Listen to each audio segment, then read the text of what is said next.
didn't see you come in. I was working. I guess it's Halloween already. So let's talk about something special. Oh, and I should be dressed for the occasion. Take a seat on the couch and allow me to tell you some tales of stories that blur the lines between reality and fiction, the horrifying creatures and places that exist around us, and terrifying visions into haunting worlds through analog eyes.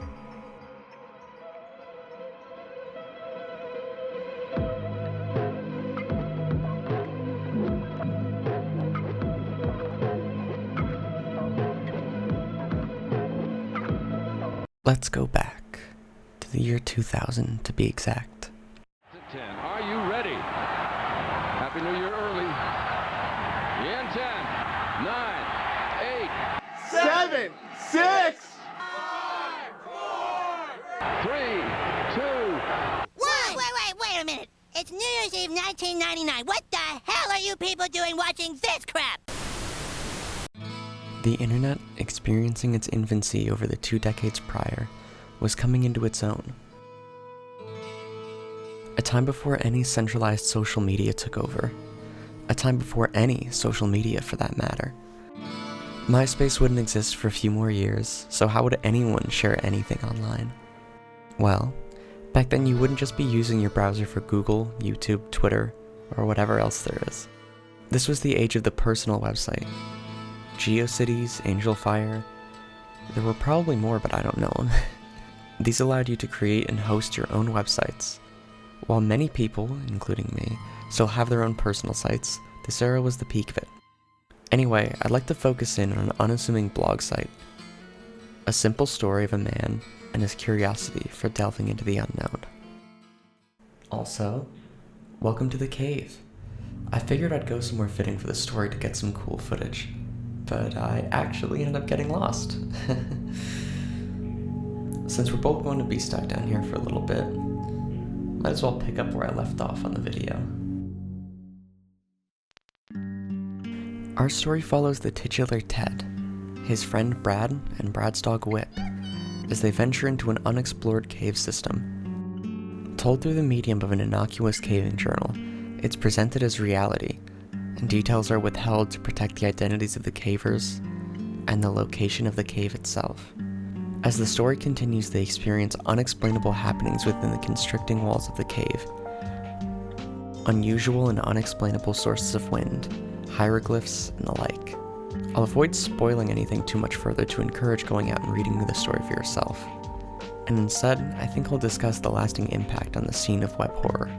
Although something that's often overlooked in good horror content is the implication of something supernatural, instead of just outright showing it and ruining any sense of the unknown.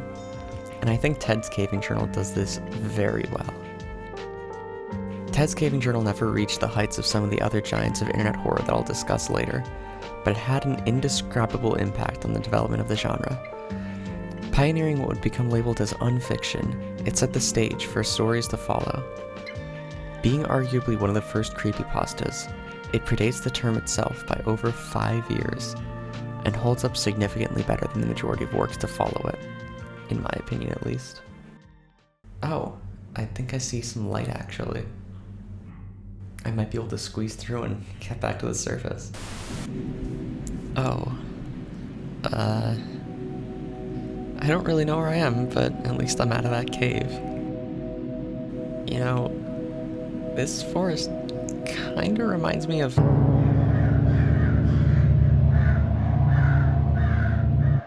We're going to jump ahead a few years. Scene was in, I was busy enjoying my PlayStation 3, probably playing Little Big Planet, and one of the most iconic horror figures was created in the depths of the Something Awful forums. While Ted the Caver was generally unknown outside of its niche during its time, Slenderman was anything but. It took until around 2012 for it to happen, but Slenderman reached the stratosphere, seemingly becoming a horror icon overnight. Originally created in 2009 by Eric Knudsen, also known as Victor Surge, Slenderman was born from a photoshopping contest on the Something Awful forums. Eric created a few images, seen here, with the description as follows. one of the 2 recovered photographs from the Sterling City Library blaze, notable for being taken the day which 14 children vanished, and for what is referred to as the Slenderman. Deformities cited as film defects by officials. Fire at library occurred 1 week later. Actual photograph confiscated as evidence. 1986, photographer Mary Thomas, missing since June 13th, 1986. A simple concept laid the foundation for what would become an entire mythos. Over the years following its creation, what followed was an explosion of videos, games, and even a movie.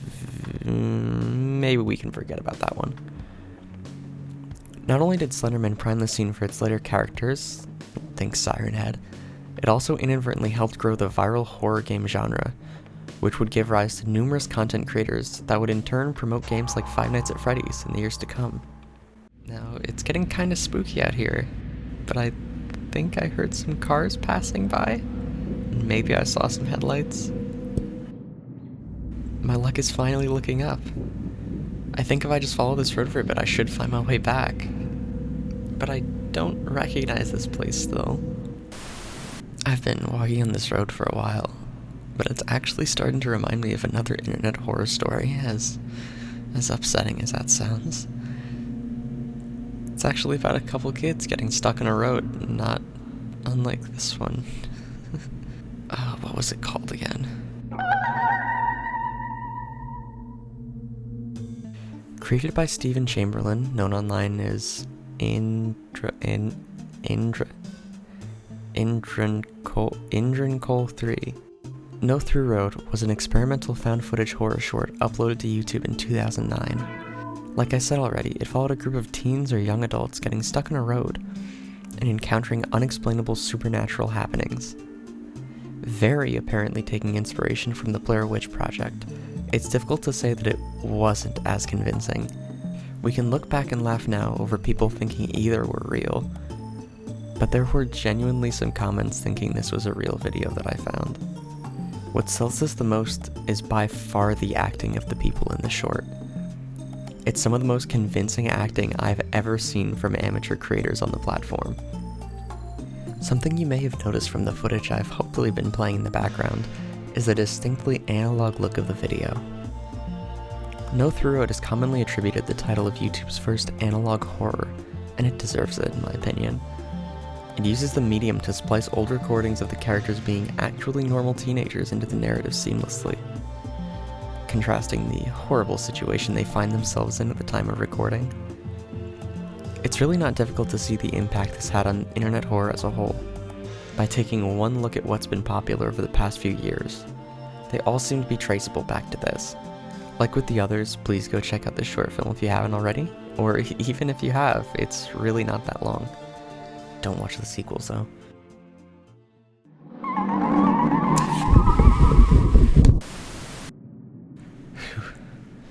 That was close.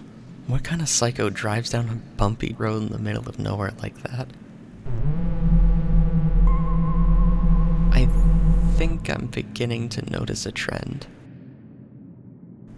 It's 2017 and we're reaching a turning point.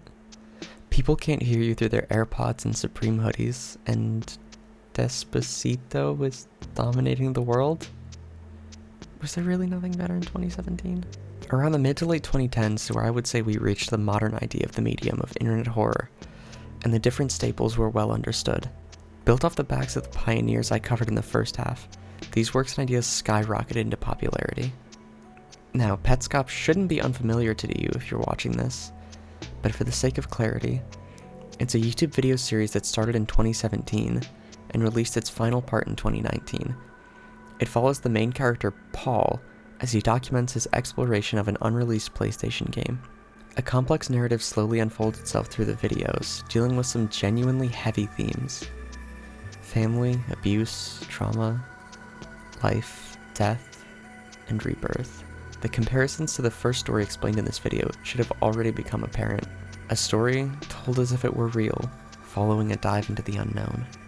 The modernization of the ideas of Ted the Caver is wonderful.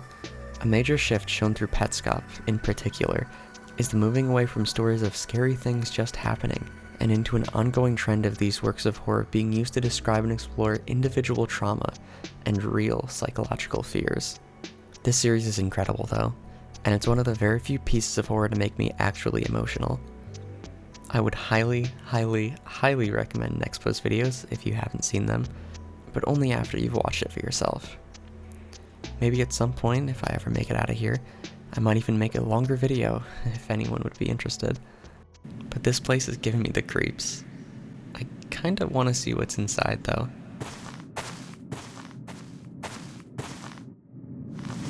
Whoa. I must have had some stale candy or something. There's no way this is real, right? Oh. Well, I've already come this far. No reason to stop making the video now. Am I right? Only a couple short years later in 2019, the world is doing great with no problems whatsoever. At this point, it feels almost cheap to bring up the Backrooms like this.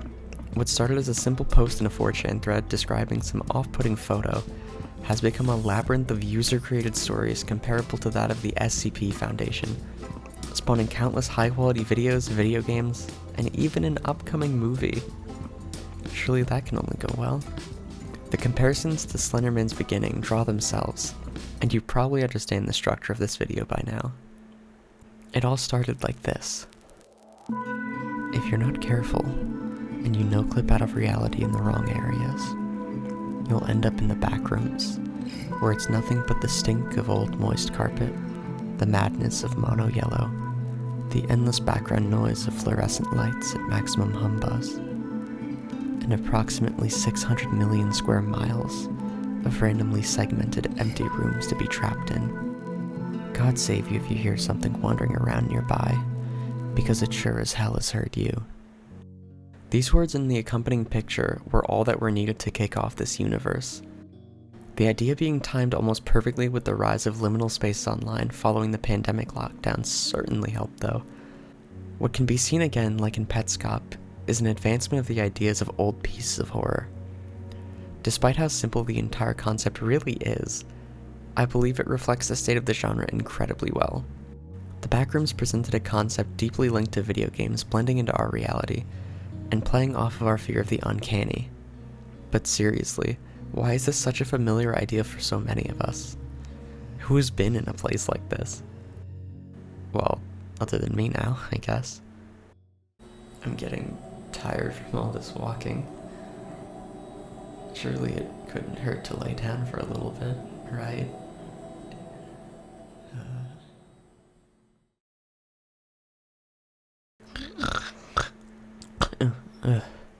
Oh, I was dreaming.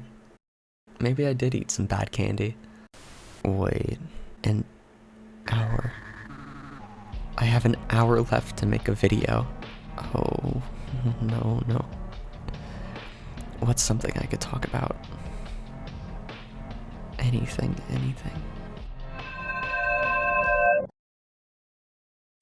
Local 58 is a series of glimpses into a local news station broadcasting in Mason County, West Virginia.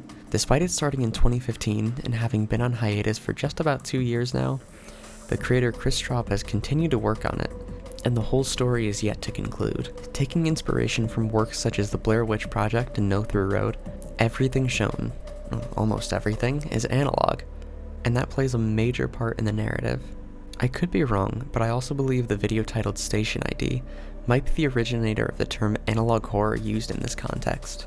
Although it could have just played a part in popularizing it, it would be impossible to discuss Local 58 in a concise manner due to how everything is shown within the series.